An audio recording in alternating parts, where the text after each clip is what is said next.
जर तुम्ही आजारीच आहात, तुम्ही आजारी व्यक्तीसाठी संकल्प करून पारायण करू शकता. तुमच्या घरातलं कोणी पीडित व्यक्ती आहे तर त्याच्या बाजूला बसून त्याला ऐकवण्यासाठी तुम्ही पारायण करू शकता. तर मी फलाहार करून केला होता त्यावेळेस, की फक्त फ्रूट्स घेतले होते, जेणेकरून सात्विक अन्न आणि सात्विक विचार. कारण त्यावेळेस ब्रह्मचार्य पाळणं हे गरजेचं असतं, कारण तरुण पण असतं, कारण ऊर्जा, ओज, तेज हे आपल्या शरीरात डिझॉल्व्ह व्हायला पाहिजे.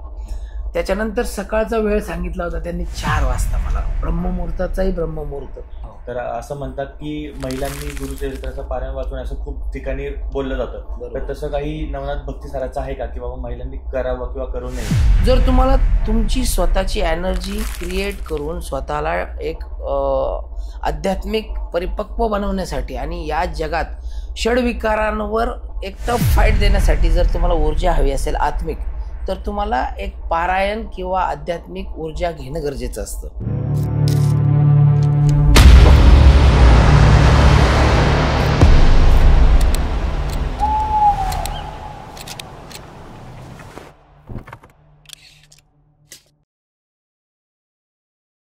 नमस्कार, पुन्हा एकदा सर्वांचं स्वागत आहे आपल्या एक आध्यात्मिक आणि नवीन चर्चासत्रामध्ये. आणि मागच्या आपल्या व्हिडिओच्या छान उत्स्फूर्त प्रतिसादानंतर मी ओंकार, मी विश्वजित, आपल्या सर्वांचं पुन्हा एकदा स्वागत करतो आपल्या ज्ञान जर्नीमध्ये. आपल्या मागच्या व्हिडिओमध्ये आपण एका पाहुण्यांना आमंत्रित केलं होतं आणि त्यांनी आपल्याला छान पद्धतीने शाबर मंत्र विद्या आणि नवनाथ महाराजांची साधना कशी करायची आणि त्या साधना मार्गातनं भक्ती मार्ग कसा करायचा आणि संसारिक भक्ती मार्ग कसा करायचा ह्याच्यावरती छान मार्गदर्शन केलं होतं. आपण छान त्यांच्यासोबत गप्पा मारल्या होत्या आणि त्याच्यातनं आपल्याला भरपूर कमेंट्स वगैरे आल्या होत्या.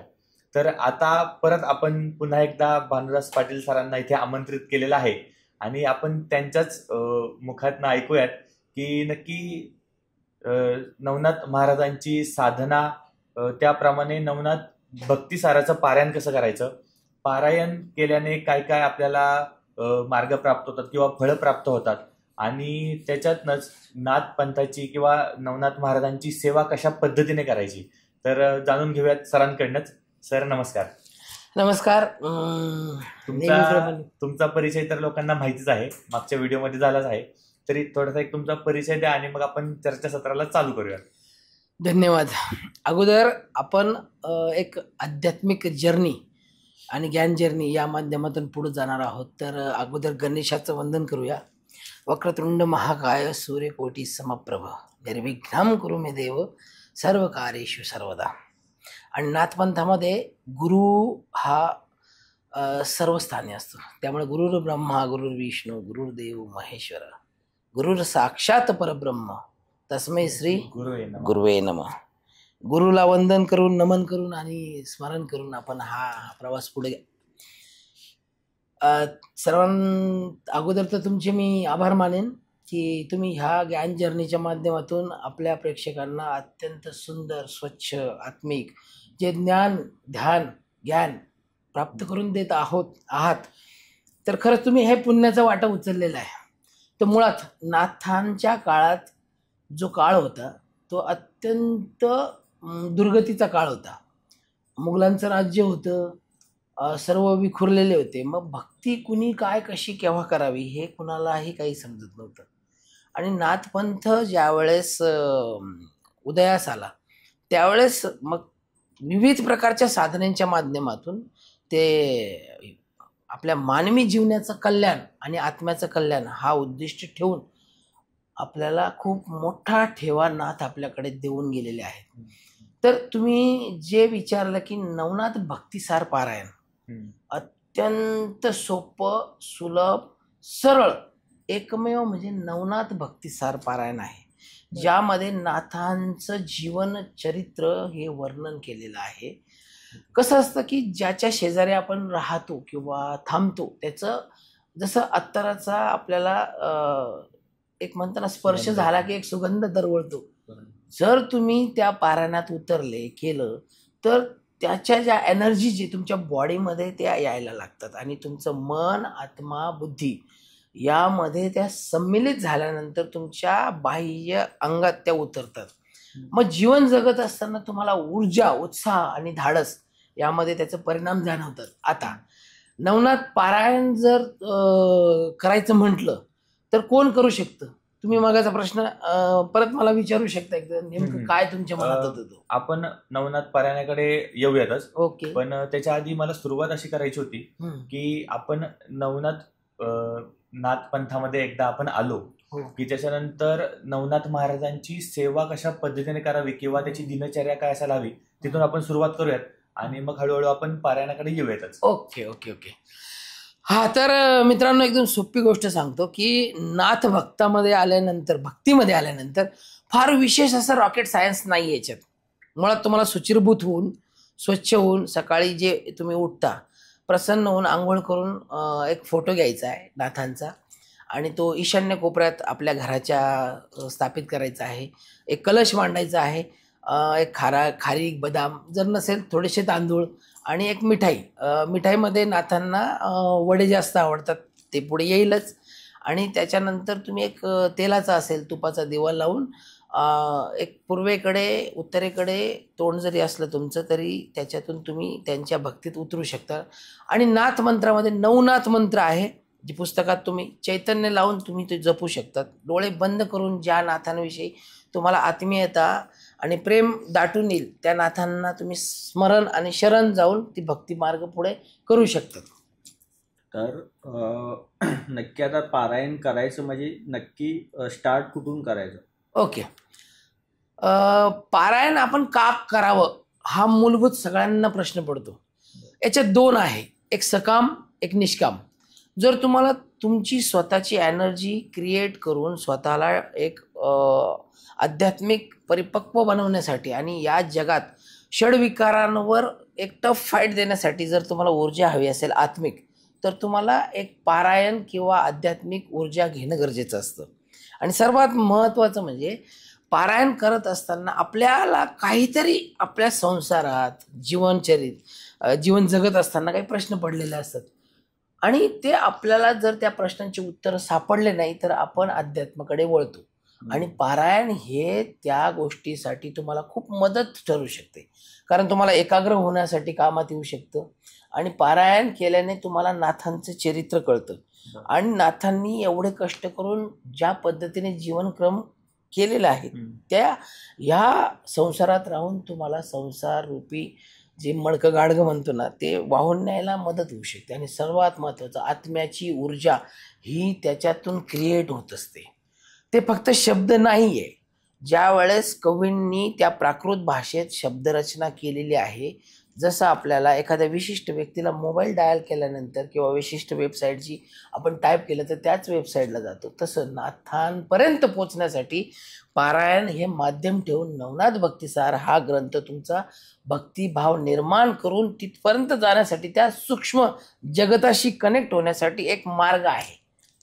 हा, ती किल्ली आहे त्याच्यात, जे तुमच्या षडचक्रातून कुंडलिनी म्हणतो आपण, त्याच्यातून तुम्ही त्यांच्याशी कनेक्ट होऊ शकता. आणि हे सगळं वायफाय आहे. तुम्ही त्यांचं नाव इकडे जेव्हा घेतात ना तिकडे त्यांना कळतं, तो पासवर्ड आहे. मग तुमचा एक एक अध्याय तुम्ही वाचत जाताना त्यांचं जीवनक्रम उलगडत जातं.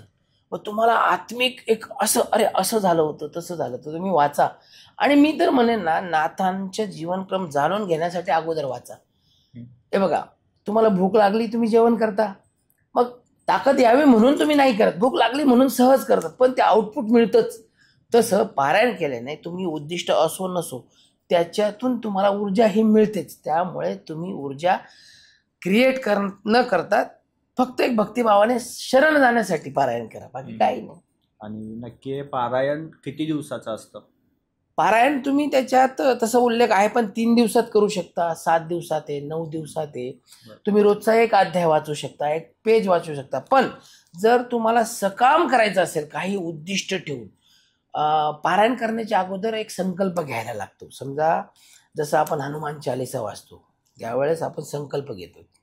पारायण करत असताना जर तुमचं काही उद्देशपूर्तीसाठी करत असाल, तुम्हाला नोकरीचा प्रॉब्लेम असेल, घरगुती, शारीरिक, मानसिक काही असेल, त्याच्यातून तुम्हाला सुटका हवी असेल तर नाथांना तुम्ही शरण जाऊन सांगता की हे नाथ मला तुम्ही याच्यात मदत करा. त्यानंतर तुम्ही पारायण, मग तुमच्या माइंडमध्ये लॉ ऑफ अट्रॅक्शननुसार सायन्स पण आहे याच्यात. पूर्वीच्या काळात फक्त भक्तिभाव होता, परंतु आत्ता आपण सगळे हुशार झालेलो आहोत. आपल्याला ना चिकित्सा करायची सवय, पण भक्तीमध्ये तुमचं लीन होणं, बिलीफ सिस्टीम आणि प्रगाढ श्रद्धा हे आउटपुट किती मिळायला पाहिजे याच्यानुसार ठरतं. त्यामुळे पारायण करत असताना अगोदर तुम्हाला फक्त विश्वास ठेवून एकाग्र होण्यासाठी पारायण करायचं असतं. दुसरी गोष्ट, आपण पारायण करताना त्याच्यामध्ये नियम कशा पद्धतीने येतात, किंवा जसं गुरुचरित्राचं पारायण असतं, तर असं म्हणतात की महिलांनी गुरुचरित्राचं पारायण वाचून असं खूप ठिकाणी बोललं जातं. तर तसं काही नवनाथ भक्तिसाराचं आहे का, की बाबा महिलांनी करावं किंवा करू नये? याच्यात असं आहे की आपल्या माता भगिनींना ज्या प्राकृतिक 4 दिवसाचे प्रॉब्लेम असतात ना, त्याच्यात त्यांना एक वेगळ्या फ्रिक्वेन्सीज क्रिएट होतात. त्यामुळे त्या निसर्गाच्या नियमाला धरून ते 5 ते 6 दिवस सोडले तर महिलासुद्धा त्याच्यात कधीही पारायण करू शकतात. आणि पारायण करण्याचा उद्देश असा आहे की जेव्हा श्रावण महिना येतो तेव्हा तुम्ही कंटिन्युअसली वाचू शकतात महिनाभर. गुरुपौर्णिमा असते, दत्त जयंती असते, संक्रांत येते, ज्या मुहूर्त दिलेले, किंवा पण जर तुम्हाला जेव्हाही कधी प्रॉब्लेममध्ये स्वतःला तुम्ही फेस करत असाल त्यावेळेस एक त्यांचा सपोर्ट घेण्यासाठी तुम्ही पारायण हे कधीही फक्त सकाळी उठणं, मांसाहार न करणं, ब्रह्मचर्य पाळणं, खोटं न बोलणं, हे छोट्या छोट्या नियमांच्या एक गोष्टी असतात. जसं डॉक्टर तुम्हाला पथ्य सांगतो, पथ्य पाळून जेव्हा आपण औषध घेतो तेव्हा तो रोग बरा लवकर होतो. तसं आपला भवरोग रिपेअर करण्यासाठी आपल्याला हे छोटे छोटे पथ्य पाळणं गरजेचं असतं, बाकी काही नाही. आणि मी तर म्हणतो ज्याला कळतं, वळतं, ज्याला वाचता येतं, वय वर्ष 12 तर वय त्याला जो करू शकतो, कोणीही करू शकतो. याच्यात जातपातीचाही काही प्रश्न नाही आहे. माझे काही चांगले मित्र इतर धर्मीय पण आहेत, त्यांना आवड म्हणून वाचतात, त्यांना सुद्धा प्रत्यय येतात. असं काहीच नाही आहे की महिला किंवा पुरुष कोणीही वाचू शकतो जो सज्ञानी आहे तो. आणि यात वेळेचं किती महत्व आहे की बाबा आपण पारायण करताना वेळ किती महत्वाची, की सकाळी किंवा संध्याकाळी, किंवा आता लोकांना वेळ सुद्धा नसतो की बाबा माझ्याकडे वेळ नाही, मग मी पारायण कसं करावं? हो, फार महत्वाचा प्रश्न आहे. बऱ्याच लोकांचा हा प्रश्न असतो की आपल्याकडे सध्या वेळ नाही, पण आपल्याला वेळ मॅनेज करायला लागेल. एक तर ब्रह्ममुहूर्त आपल्याकडे सगळ्यात सोपा पर्याय आहे. असंही मला नाही वाटत की जो रोज काम करतो तो 7च्या आधी उठत असेल किंवा 6च्या, तर एक अर्धा तास किंवा 1 तास अगोदर आपण नियोजन करून उठलं तर त्याच्यासाठी आपण लवकर झोपलं पाहिजे. किंवा मग तुम्ही बाहेरून आलात सुचिरभूतून संध्याकाळी 8 ते 9 वाजेपर्यंत करू शकतात. कारण सात्विक साधना ह्या सायंकाळी त्रिकाल संध्या असतात. या ब्रह्ममुहूर्त आहे, मध्यान्ह असतो दुपारी 12 वाजता, आणि संधिकाल असतो संध्याकाळी 5 ते 8 पर्यंत. पण आपण ब्रह्ममुहूर्त आणि संधिकाल या 2 वेळात पारायण करू शकतो. आणि जर उत्तम तुम्हाला रिझल्ट किंवा त्याचा आउटपुट हवा असेल तर सकाळचा वेळ अगदी उत्तम आहे, जो तुम्ही 5 ते 7 या वेळेत तुम्ही पारायण करू शकता. रोजचा 1 अध्याय जरी केला तरी चालतो, किंवा 3, 8, 9 दिवसाचं असलं, 7 दिवसाचं असलं तर एक अध्याय वेगवेगळे ठरवून घ्यायचे, तेवढं तुम्ही करू शकता. बरोबर. नक्की. आता तुम्ही सुद्धा पारायण केलंच असेल आयुष्यामध्ये. जेव्हा तुम्ही पहिल्यांदा पारायण केलं त्यावेळेला तुम्ही कसं केलं, की तुमच्या गुरूंनी तुम्हाला सांगितलं, मग त्याचे अनुभव काय होते नक्की? त्याला आज 35 ते 40 वर्ष माझ्या पूर्व आयुष्यात गेल्यानंतर मला आजही असे क्षण उभे राहतात. तर तो पहिला प्रसंग असा, तो गुरूंनी सांगितलं की तू नवनाथ पारायण कर, मग ग्रंथ आणण्यापासून सुरुवात. पण योगायोगाने आमच्या मामांकडे होता, तो आणला लाल फडक्यात गुंडाळलेला, आणि ते उघडताना एक वेगळी आत्मीयता की आपण काय करणार आहोत, काय जाणणार आहोत. आणि ज्यावेळेस तो उघडला आणि नियम जे दिलेले होते मला, तर मी फलाहार करून केला होता त्यावेळेस, की फक्त फ्रूट्स घेतले होते, जेणेकरून सात्विक अन्न आणि सात्विक विचार. कारण त्यावेळेस ब्रह्मचर्य पाळणं हे गरजेचं असतं, कारण तरुण पण असतं, कारण ऊर्जा, ओज, तेज हे आपल्या शरीरात डिझॉल्व्ह व्हायला पाहिजे. त्याच्यानंतर सकाळचा वेळ सांगितला होता त्यांनी 4 वाजता मला, ब्रह्ममुहूर्ताचाही ब्रह्ममुहूर्त. त्यामुळे मग मी 3:30लाच उठलो. स्वच्छ आंघोळ वगैरे करून थंड पाण्याने एकदम थंडीच्या दिवसात, आता श्रावण महिना म्हटलं की मी श्रावण महिन्यात सुरू केलं होतं ते. पावसाळा असतो, पाऊस चालू असतो, थंडगार वारा असतो, एक शहारे अंगावर. त्यानंतर पहिलाच दिवस तुपाचा दिवा लावणं आणि आईला सांगितलं होतं की लाडू बनवून दे बेसनाचे मला, की नैवेद्य म्हणून बेसनाचे लाडू, केळी आणि ते 9 सुपाऱ्या मांडून व्यवस्थित नाथांचं ते एक यंत्र म्हणतो आपण, ते गुरुजींनीच काढून दिलं होतं मला चौरंगावर. आणि एक छानसा नवनाथांचा फोटो आणि दिवा, या छोट्याशा एक बालबुद्धीला जेवढं समजेल तेवढं. आणि जेव्हा अध्याय वाचायला घेतली ती मला भाषाच कळत नव्हती पहिल्या दिवशी, कारण ती प्राकृत आहे.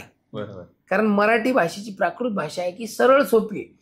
पण 1 अध्याय 2 अध्याय 3 अध्याय वाचल्यानंतर ती माझ्या जिभेवर रुळली, त्यानंतर कंठस्थ व्हायला लागली.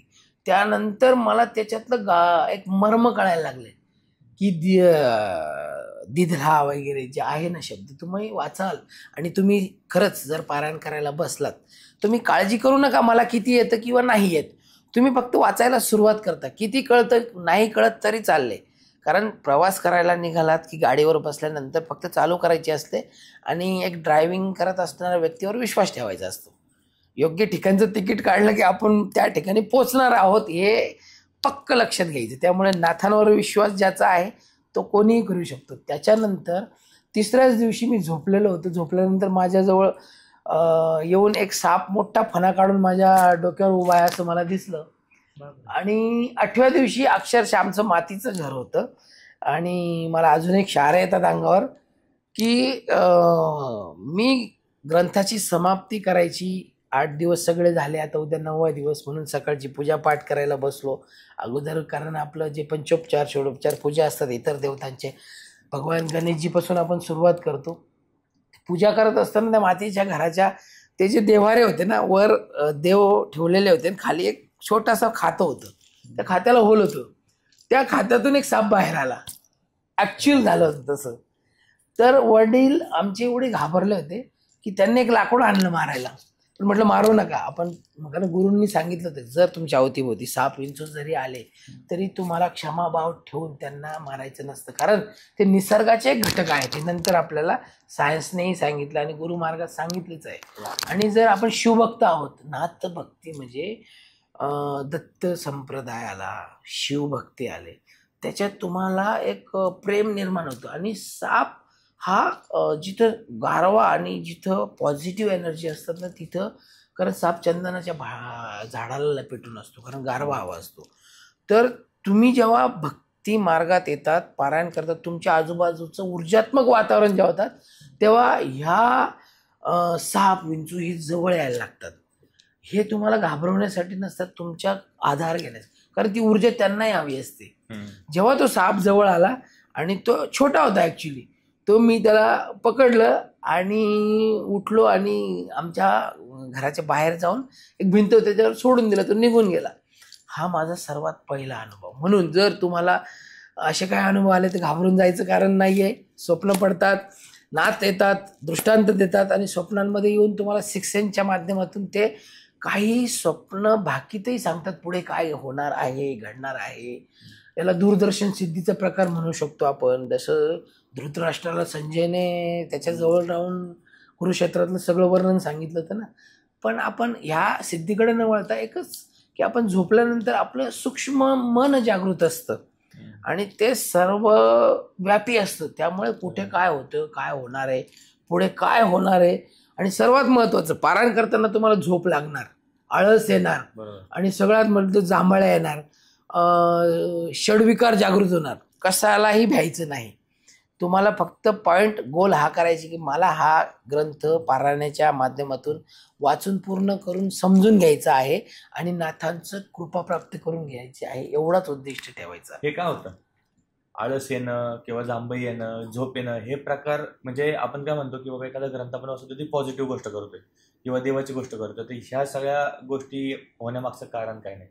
सर्वात महत्त्वाचं, आपलं शरीर आहे ना षडविकारांनी भरलेलं आहे, पण ऊर्जात्मक पण आहे. ज्यावेळेस आपण एखाद्या अंधाऱ्या खोलीत ज्यावेळेस दिवा घेऊन जातो ना, त्यावेळेस तिथं असे छोटे छोटे कीटक पण येत असतात आणि आपल्या शरीरातले जे विकार आहेत ते बाहेर पडायला लागतात. बाहेर पडण्याचे आपले जे द्वार आहेत, मुख आहेत, डोळे आहेत, कान आहेत, बुद्धी आहे, याच्यातून ते कधी कधी तर तुम्हाला अचानक पारायण करताना लघवीलाच जास्त वाटायला लागेल की आता, त्यामुळे पाणी कमी प्यायला लागतं सुरुवातीला. आणि जेवण सात्विक का घ्यायचं की तुमचं पोट भरलेलं नको, पण वाचनासाठी ऊर्जा पाहिजे. जर तुमचं पोट अति भरलं तरी आळस चढतो, तरी झोप लागू शकते तुम्हाला. म्हणून आहार, विहार आणि आचार हे सांभाळून जर तुम्ही पारायण केलं, आणि तुम्ही मग विचारलं की हे आळस किंवा झोप लागणे का येतात, तर सर्वात महत्त्वाचं आतले विकार अगोदर बाहेर पडतात. म्हणून तुम्हाला कदाचित तुम्ही अति तारुण्याच्या उंबरठ्यावर असाल तर तुम्हाला कामुक विचार येणं, वेगवेगळ्या पद्धतीचे तुम्हाला आत्ता तर मोबाईलच्या माध्यमातून तुम्हाला चांगले व्हिडिओ बघत असाल तर ॲड ह्या चुकीच्या पद्धतीच्या दिसू शकतात. आणि तुम्हाला स्वतःलाच कंट्रोल करून स्वतःकडून काम करून घ्यायला एक वर्णी लागते की कसब लागते. त्यामुळे सर्वात महत्त्वाचं की आपले विकारांवर कंट्रोल नाही करायचे, याला मोल्ड करायचे. मातीला मोल्ड केल्यानंतर त्याचं काहीतरी एक विशिष्ट पद्धतीचं बनतं ना, मटका असेल, प्याला असेल, कप असेल, मग त्याचा यूज करू शकतो, मातीचा थोडी यूज करू शकतो. तसं आपल्या ऊर्जेचा मोल्ड करून रागाचं प्रेमात, कामाचं ऊर्जेत. म्हणून पूर्वी हे हठयोगात किंवा पारायण का करायला लावायचे गुरु, की तुमचं हे मोल्ड झालं पाहिजे, डिझॉल्व झालं पाहिजे बॉडीमध्ये. कारण बॉडी ही षडचक्रांनी बनलेली आहे, मूलाधारापासून शस्त्रारपर्यंत. आत्ता ती भाषाशैली कळते आपल्याला, पण त्यावेळेस लोक एकदम भोळे होते, भाबडे होते, अशिक्षित होते. तुम्हाला भाव निर्माण होण्यासाठी देवांच्या कथा सांगितल्या जायच्या, आणि सगळ्यांना ऊर्जात्मक होण्यासाठी त्यांनी सुद्धा पारायण केलेलं आहे. त्यांना तुम्ही वाचा इतर ग्रंथ सुद्धा, की शिवाने विष्णूची धारणा केलेली आहे, किंवा शिव सुद्धा ध्यानस्थ बसलेले, म्हणजे ते साधना करतात.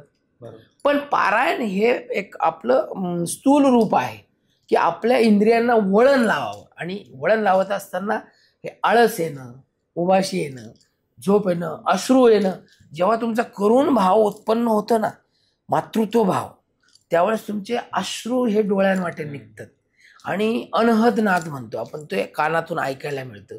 आपण जेव्हा एकाग्र होतो, एकाग्र झाल्यानंतर आपल्याला लांबचं सुद्धा जवळ ऐकू यायला लागतं. ज्यावेळेस तुम्ही आज्ञाचक्रावर ऑटोमॅटिक जातात त्यावेळेस तुम्हाला इथं बसल्या बसल्या लांबचं सुद्धा दृश्य स्वरूपात दिसू शकतं. कारण तुम्ही एकाग्र होणं हा त्याचा मागचा मोठा असतो.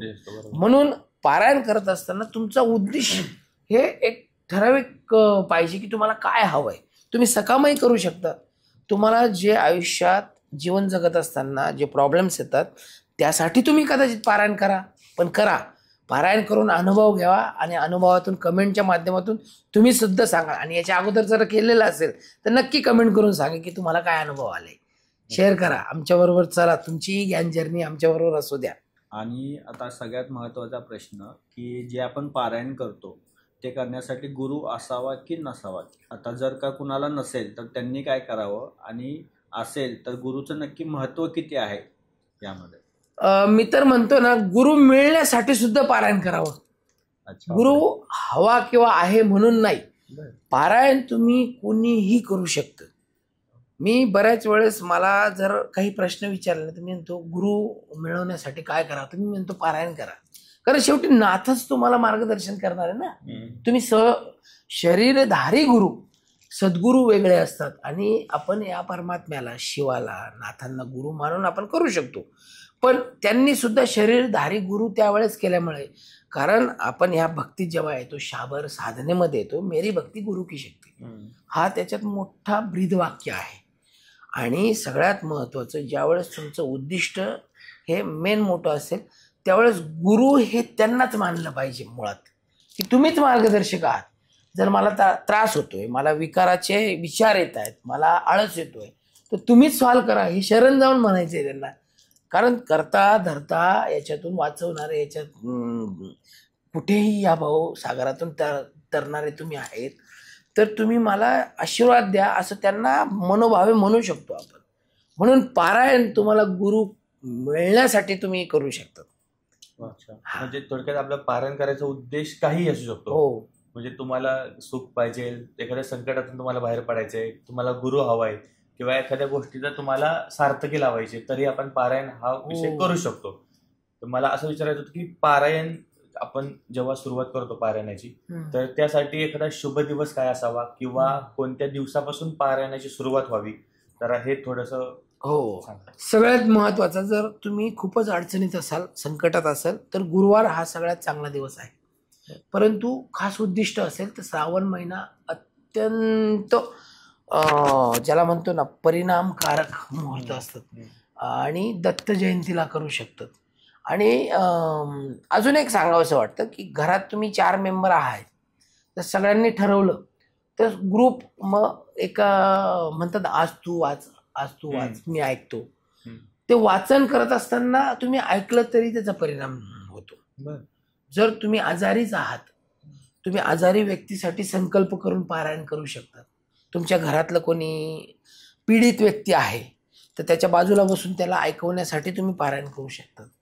फक्त त्याच्यातून पारायण करून ती ऊर्जा क्रिएट करणं हे आपलं उद्दिष्ट. बरोबर. कारण तुम्ही, मी मगाच म्हटलं की जेवण करणं हे ताकद येणं उद्दिष्ट नसतं, पोट भरणं हे उद्दिष्ट असतं, पण तुम्हाला ती ऊर्जा मिळतेच.